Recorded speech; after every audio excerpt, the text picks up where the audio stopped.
అమ్మ బాగున్నావా? ఎలా ఉంది ఈ రోజు? కొంచెం తేరుకున్నావా? సరే, అసలు నీకు ఏ ఇబ్బంది వచ్చి నువ్వు హాస్పిటల్కి వచ్చావో చెప్పగలవా? నువ్వు చెప్పమ్మా, ఏమైంది?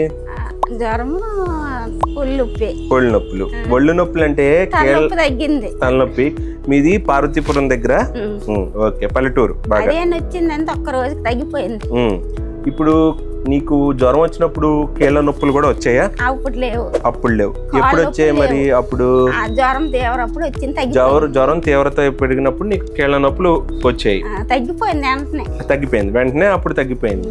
సో నువ్వు ఏం చేసావు అక్కడ? నువ్వు జ్వరం రాగానే లోకల్ గా చూపించుకున్నావా? ఎక్కడ చూపించుకున్నావు? ఊర్లోనేనా? ఆర్ఎంపీ డాక్టర్ గారి దగ్గర చూపించుకున్నావు. ఏదో మందులు ఇచ్చారు కానీ పరీక్షలు ఏమీ చేసుకోలేదు, కానీ ఫీవర్ తగ్గింది. ఆ రోజుకి మళ్ళీ రావడం జరుగుతుంది. రోజు నొప్పులు లేవు, తలనొప్పి లేదు. సరే, ఫీవర్ అనేది నీకు ఎలా వస్తుంది? రోజు విడిచి రోజు రావడం అలా జరుగుతుందా? తగ్గిపోయేది వచ్చేసేది అంటే తగ్గింది అనుకున్నావు, మళ్ళీ రావడం అనేది జరిగింది.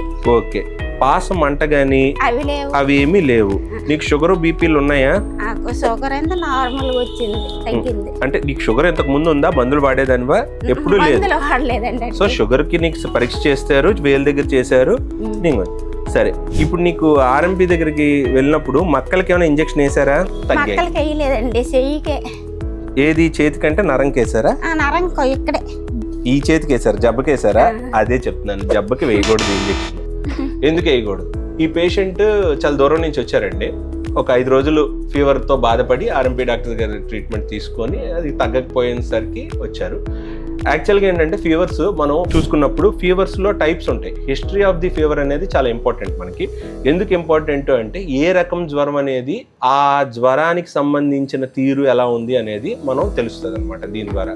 అంటే ఫీవరు డెంగ్యూలోని కానీ, మలేరియాలో కానీ, లేదంటే ఇతర వైరల్ ఫీవర్స్లో కానీ వాటికి సంబంధించి ఫీవర్ ఒక్కటే కాదండి. ఫీవర్తో పాటు చలి, వణుకు, కీళ్ల నొప్పులు, నీరసం రావడం, కళ్ళు తిరగడం ఇలాంటివి ఫీవర్స్ లో ఉంటాయి జనరల్ గా. మరి ఈ ఫీవర్స్ బట్టి మనం ఎలాగా ఇది చేస్తాము అంటే, మలేరియాలో ఏంటంటే రోజు విచ్చి రోజు ఫీవర్ రావడం కానీ, లేదంటే 2 రోజులకు ఒకసారి జ్వరం రావడం కానీ, వణుకుతోని జ్వరం రావడం కానీ, లేదనుకుంటే కళ్ళు తిరగడం, నీరసం రావడం కానీ ఇలాంటివి జరుగుతూ ఉంటాయి అన్నమాట. రెండోది ఏంటంటే డెంగ్యూ లాంటి జ్వరాల్లో ఏంటంటే స్టెప్ లాడర్ ప్యాటర్న్ అని ఒకటి, ఫీవర్ అనేది పెరుగుతూ వెళ్ళడం అనేది 2 రోజుల్లోని ఒకలాగా ఉంటుంది ప్యాటర్న్. అంటే డెంగ్యూలో టైప్స్ ఏంటంటే NS1, IgG, IgM. NS1 అంటే ఫ్రెష్ ఇన్ఫెక్షన్ అండి. దీంట్లో ఏంటంటే ఇమీడియట్గా వచ్చిన 2 to 3 days వరకు మనకు తెలుస్తుంది. IgM అంటే ఏంటంటే మీడియంగా ఒక 5 to 10 daysలో మనకు తెలుస్తుంది, పాజిటివ్ వస్తుంది. IgG అంటే లేట్ ఇన్ఫెక్షన్ అండి డెంగ్యూలోనే. సో ఈ పేషెంట్లో ఏమైంది అంటే మనం క్లియర్ హిస్టరీ తీసుకుని, అంటే ఏం జరిగింది, ఎలాంటి టైప్ ఆఫ్ ఫీవర్ వచ్చింది అని తీసుకుని డెంగ్యూ వైపు మనం టెస్టులు చేయగా డెంగ్యూ అని తేలి, రెండోది ఏంటంటే ప్లేట్లెట్స్ అనేవి పూర్తిగా 50,000 దగ్గరికి వచ్చేయడం జరిగింది. ఇన్ని రోజులు లేట్ చేయడం వల్ల ఏంటంటే ప్లేట్లెట్స్ చూసుకోకపోవడం వల్ల ఏంటంటే ప్లేట్లెట్స్ గ్రాస్ డ్రాప్ అనేది ఏర్పడింది. సరే, ఇప్పుడు ప్లేట్లెట్స్ డ్రాప్ అయ్యాయి, వీడికి ఏమైనా ట్రీట్మెంట్ ప్లేట్లెట్స్ ఎక్కించాలా? ప్లేట్లెట్స్ ఎక్కించాల్సిన అవసరం డెంగ్యూలో చాలా వరకు ఉండకపోవచ్చు అండి. బట్ కొన్ని సందర్భాల్లో అంటే కొన్ని సైన్స్ ఉంటాయి అన్నమాట. దీన్ని డేంజర్ సైన్స్ అంటారు. ఎలాంటి డేంజర్ సైన్స్ అంటే, ఒకటి, కొందరు పేషెంట్స్లోని ప్లేట్లెట్స్ తగ్గిపోవడం వల్ల పళ్ళ చిగుళ్ళంటే రక్తం రావడము, విరోచనం నల్లగా అవ్వడము, పొట్టలో నొప్పి రావడము, కళ్ళు తిరిగి పడిపోవడం, ఇలాంటి సిమ్టమ్స్ వచ్చినప్పుడు మాత్రం కంపల్సరీ మనం డెంగ్యూ నిర్ధారణ పరీక్ష అనేది కంపల్సరీ చేసుకోవాల్సి ఉంటుంది. రెండోది ఏంటంటే ఆ చేసుకున్న దానికి సరిపడా ట్రీట్మెంట్ ఇచ్చుకోవాల్సి ఉంటుంది. డెంగ్యూలో మేజర్గా ఇచ్చుకోవాల్సింది ఏంటంటే ఫ్లూయిడ్ ట్రీట్మెంట్, అంటే హైడ్రేషన్ అంటే ఏంటంటే శరీరంలోని సరిపడా నీరు ఉండదు, దీనికి మనం ఫ్లూయిడ్స్ ద్వారా మనం అందించుకుంటాం. హాస్పిటల్లో ఉంటున్నప్పుడు మనకు ఫ్లూయిడ్స్ అనేవి కంటిన్యూస్గా పెట్టడం జరుగుతుంది అనమాట. దీంతోపాటు సెకండరీ ఇన్ఫెక్షన్స్ ఏమీ రాకుండా చూసుకోవడం జరుగుతుంది.